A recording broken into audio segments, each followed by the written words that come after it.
So, Dr. Peat, do you have anything that you think about specifically with regards to vaccination and what's been shown in the scientific research to support the argument for healthy standards of living and nutrition and clean water, etc., sanitation as being far more important than vaccination?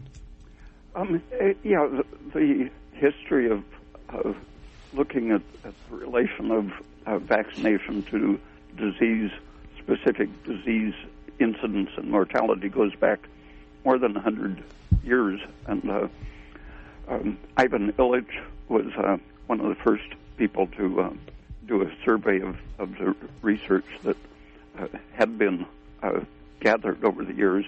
I think Suzanne Humphrey's website is a good introduction to that perspective, and she also has some information on the actual effect of the vaccine material on the baby's immune system, and the need for taking a completely new look at what the immune system is, how it relates to the development of the person rather than to fighting disease.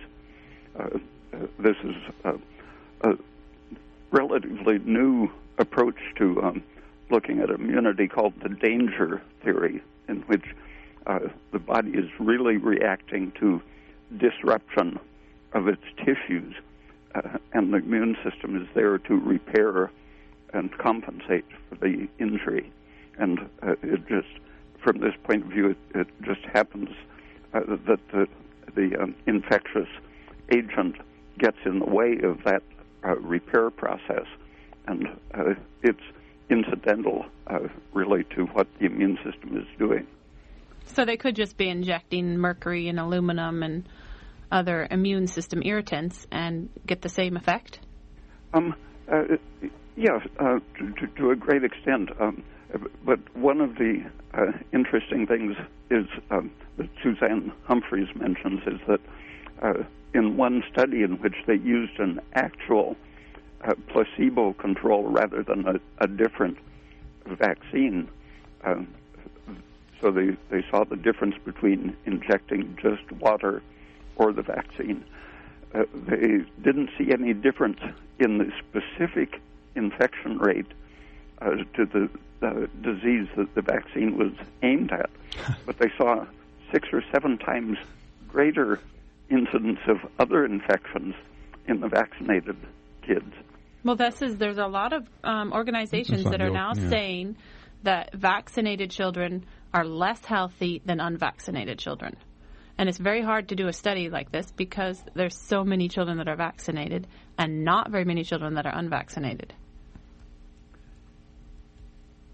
Yeah, and there's not likely to be any funding to do that kind of study.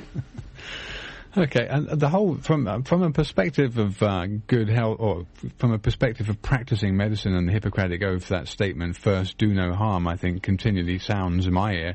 And the definite and litigated damages claims that are being pursued in the courts against damaged children from drug companies, is rather obvious for anybody who wants to take a look at it. There's plenty of groups that have emerged as parents of damaged children, etc., campaigning for better access to litigation, because in fact all of the companies that produce vaccines, folks, are indemnified by the government against any and all damage arising out of the use of vaccines. So how does that sound to you? First, do no harm, but you can produce a product, and as and when it damages somebody, you cannot be held liable for it. That sounds it sounds like a very serious contravention of the American Constitution in terms of the population